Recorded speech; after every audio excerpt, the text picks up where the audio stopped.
Friends, स्वागत है आपको हमारे चैनल औद्योगिक क्विज पर। आज हम एक ऐसी वीडियो लेकर आए हैं जो क्लास 10th और 12th दोनों के लिए, जिसमें मैं आपको बताने वाला हूं प्रतिरोधों का समांतर क्रम संयोजन और श्रेणी क्रम संयोजन का निगमन प्लस में न्यूमेरिकल भी, जिससे आप प्रतिरोध का मान निकाल सकते हैं। क्योंकि कुछ छात्र जो अभी तक प्रतिरोध का मान नहीं निकाल पाते हैं, और यह क्लास 10th में तो इसका निगमन आता है, निगमन।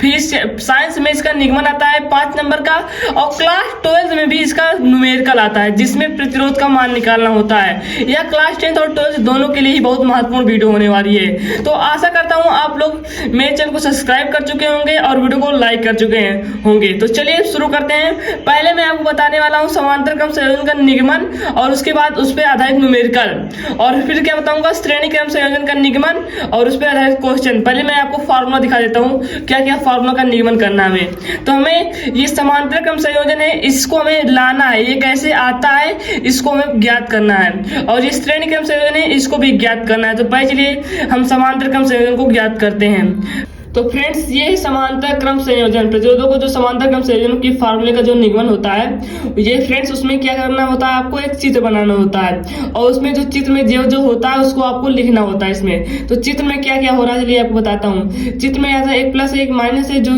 जोड़ा गया है बैटरी से, और एक धारा भेजी जा रही है, धारा आई यहाँ पर आ रही है। तो यहाँ पर 3 प्रतिरोध है, R1, I2, R3, जिसमें 3 धाराएं जा रही है, I1, I2, I3। तो यह A और B के बीच है। तो चलिए बताता हूँ इसमें क्या लिखना है आपको, जो इसमें चित्र में है। अगर आप लोग चीज समझ जाएंगे तो लिखने में आपको कुछ नहीं है। तो पहले लिखेंगे, माना 3 प्रतिरोध R1, R2, R3 परस्पर समांतर क्रम में बिंदु A व B के बीच जोड़े गए हैं। तो फ्रेंड्स इसमें देखिए आपको A और B के बीच R1, R2, R3 समांतर क्रम में जोड़े गए हैं। तो उसके बाद क्या लिखना है, माना प्रतिरोधों में क्रमशः, थोड़ा ऊपर कर लेता हूँ, माना प्रतिरोधों में क्रमशः I1, I2 व I3 धारा बह रही है। यहाँ पर धारा रहेगा, धारा बह रही है। देखिए फ्रेंड्स, यहाँ पर I1, I2, I3 धारा बह रही है। तो तीनों प्रतिरोधों के सिरों के बीच जो विभवांतर है भी, तो इसमें फ्रेंड्स जो विभवांतर है वो समान है, लेकिन धाराएं क्या है, अलग अलग। देखिए फ्रेंड्स, एक धारा यहाँ जा रही है, एक धारा यहाँ जा रही है, एक धारा यहाँ जा रही है, और यहाँ से केवल एक ही धारा जा रही है। तो धाराएं क्या है, अलग है। तो उसके बाद सूत्र का क्या उपयोग होगा, इसमें एक सूत्र का उपयोग होता है, जो क्या है,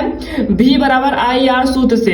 तो V बराबर IR सूत्र से हम क्या कर लेंगे, I बराबर V बटे R1 कर लेंगे। R1 नहीं, V बटे R हो जाएगा फ्रेंड्स। तो I का मान निकल जाएगा, तो I बराबर क्या हो जाएगा, V बटे R1। तो उसके बाद हम लिखेंगे प्रतिरोध R बराबर, R1 के लिए क्या हो जाएगा, I बराबर V बटे R1 हो जाएगा, और R2 के लिए क्या हो जाएगा, प्रतिरोध I बराबर V बटे R2 हो जाएगा, और I3 के लिए क्या हो जाएगा, V बटे R3। क्योंकि फ्रेंड्स यहाँ पर I और R दोनों दिए गए हैं, तो इसको मान यहाँ पर रख देंगे। एक बार पहले क्या रखेंगे हम, I1 और R1, एक बार I2 R2 और I3 R3। तो फ्रेंड्स यहाँ पर देखिए, इस सूत्र में जो है, मैंने जो आपको बता देता हूँ, इस सूत्र को मैंने क्या कर दिया है, ऐसे I बराबर V बटे R कर दिया है, और उसके बाद यहाँ पर I का मान रख दिया I1, और यहाँ R की जगह R का मान रख दिया R1। तो I1 बराबर क्या हो जाएगा, V बटे R1, और यहाँ पर क्या कर दिया, I2 का मान रख दिया, R2 का मान रख दिया। ऐसे पूरे मान को आप लोग को रख देना है। तो उसके बाद I1 का मान निकल जाएगा, I2 का मान निकल जाएगा, I3 का मान निकल जाएगा, तीनों धाराओं का मान निकल जाएगा। उसके बाद क्या कर लेंगे, कुल धारा का कर लेंगे, कुल धारा I बराबर I मान लेंगे, क्या हो जाएगा, I1 धन I2 धन I3, क्योंकि एक धारा ये है I1, I2, I3, तो तीनों को जोड़ लेंगे। तो I का मान क्या है, V बटे R1, और I2 का मान क्या है, V बटे R2, और I3 का क्या मान है, V बटे R3। तो उसके बाद क्या करेंगे हम, जो इसमें V दिख रहा है तीनों जगह, उसको हम कॉमन कर लेंगे। 1 बटे R1 हो जाएगा, 1 बटे R2 हो जाएगा, 1 बटे R3 हो जाएगा। तो इसको क्या कर लेंगे, समीकरण 1 लिख देंगे। तो इसके बाद क्या होता है, I बराबर V बटे R होता है फॉर्मूले से फ्रेंड्स, क्योंकि V बराबर IR होगा, तो क्या हो जाएगा, I बराबर V बटे R। तो फ्रेंड इस फार्मूले से यह क्या दिया गया है, I बराबर V बटे R होता है। तो समीकरण 1 व समीकरण 2 से, तो हम क्या करेंगे, ये समीकरण 1 है और समीकरण को 2 मान लेंगे। तो समीकरण 1 का मान जो है ना, वो समीकरण 2 के मान को रख देंगे समीकरण 1 में। तो फ्रेंड्स इसमें I का मान ये दिया गया है, इसको यहाँ पर रख देंगे समीकरण 1 में, समीकरण 2 का मान समीकरण 1 में रख देंगे। तो क्या हो जाएगा, V बटे R हो जाएगा I की जगह। उसके बाद ये जो यहाँ वाला V था, ये वाला, वो V से V कट जाएगा, क्योंकि पछांतर जाएगा तो ये नीचे जाएगा बटे में, तो यहीं पर काट देते हैं, इसको इससे काट देते हैं। तो यहाँ पर क्या बचेगा, 1 बचेगा, 1 बटे R, 1 बटे R1, 1 बटे R बराबर क्या हो जाएगा, 1 बटे R1 प्लस 1 बटे R2 प्लस 1 बटे R3। तो फ्रेंड्स यही हमारा फॉर्मूला है, जो कि समांतर क्रम का है। तो फ्रेंड्स आशा करता हूँ आपको समझ में आ चुका होगा। उसके बाद हम चलिए मैं आपको बता देता हूँ कि श्रेणी क्रम संयोजन, उसके बाद मैं आपको फॉर्मूले के आधार पर जो प्रश्न हो गए, प्रतिरोधों को निकालना, प्रतिरोध कैसे निकलेगा, तो उसको बताऊंगा। पहले मैं दोनों का निगमन बता देता हूँ। तो चलिए देखते हैं श्रेणी क्रम संयोजन का निगमन।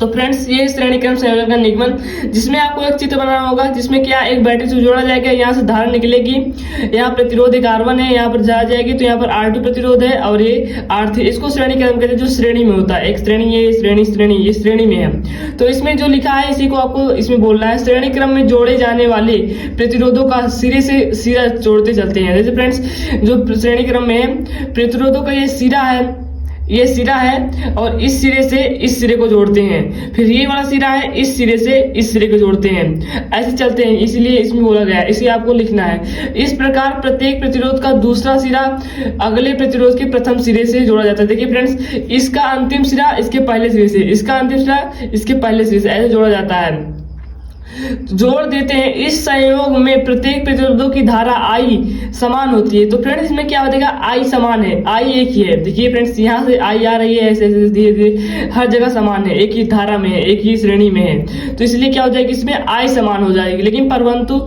विभवांतर क्या होगा, इसमें अलग अलग होगा, बीच में क्या होगा, अलग अलग। तो फ्रेंड्स चलिए आपको बताता हूँ, इसमें भी सूत्र किसका प्रयोग होगा, V बराबर IR से। तो R1 के सिरों के बीच विभवांतर, तो फ्रेंड्स जो R1 के सिरे के बीच विभवांतर होगा तो V बराबर IR से क्या निकलेगा, R1 के बीच विभवांतर। तो V1 बराबर क्या हो जाएगा, विभवांतर को V से दर्शाते हैं, तो V1 बराबर क्या हो जाएगा, V1 बराबर IR1। तो R की जगह R1 का मान रख दिया गया है और V की जगह V1 का मान रख दिया गया है। तो पहले विभवांतर क्या है, पहले प्रतिरोध के लिए विभवांतर क्या है, V1 बराबर R1 IR1, और उसके बाद क्या हो जाएगा, R2 व R3 के सिरों के बीच विभवांतर क्या हो जाएगा, V2 बराबर IR2 हो जाएगा, V3 बराबर IR3 हो जाएगा। ये तो आप लोग समझ चुके हैं, काफी सिंपल है। उसके बाद हम क्या करेंगे, बिंदुओं A व B की विभवांतर को क्या करेंगे, हम जोड़ लेंगे। तो चलिए जोड़ के आपको दिखाता हूं दूसरे पेज में। तो देखिए फ्रेंड्स ये क्या हो जाएगा, तीनों विभवांतर को जोड़ लिया गया। V बराबर कुल विभवांतर बराबर V बराबर V1 plus V2 plus V3। तो V बराबर क्या हो जाएगा, IR1 है, क्योंकि V1 का मान है IR1 और V2 का मान क्या है IR2 और V3 का मान क्या है IR3। तो इसमें I तीनों में, तो I को कॉमन कर लेंगे। तो ब्रैकेट में क्या हो जाएगा, R1 plus R2 plus R3 हो जाएगा। इसको समीकरण 1 मान लेंगे। और ये फॉर्मूला तो आप लोग जानते होंगे, इसको याद करना काफी इंपॉर्टेंट है, क्योंकि ये मेन है इसमें। तो V बराबर IR समीकरण 2 मान लेंगे। और जो इसमें V की जगह फ्रेंड्स I का जो मान है ना, तो यहाँ पर भी दिएगा, यहाँ पर भी और यहाँ पर भी है, तो इस भी वाला मान जो IR है इसको यहाँ पर रख देंगे। तो इसमें क्या हो जाएगा, IR बराबर I ब्रैकेट में R1 plus R2 plus R3। और फ्रेंड्स ये गुणे में इधर जाएगा, बटे में हो जाएगा, तो इसको क्या कर देंगे, ऐसे काट देंगे। तो फ्रेंड्स क्या बचेगा, R बचेगा, I तो I से कट जाएगा। तो R बराबर क्या हो जाएगा, R बराबर R1 plus R2 plus R3। इसको एक ब्रैकेट में रख देंगे। फ्रेंड्स ये हमारा श्रेणी क्रम संयोजन का जो है फॉर्मूला है, तो इसका निगमन हो चुका है। तो काफी आसान है फ्रेंड्स, अगर आप लोग चित्र को समझ जाएंगे और इस फॉर्मूले को याद कर लेंगे तो आप लोग इसको कर लेंगे। तो चलिए मिलते हैं अगली वीडियो में। आज का वीडियो यहीं तक था।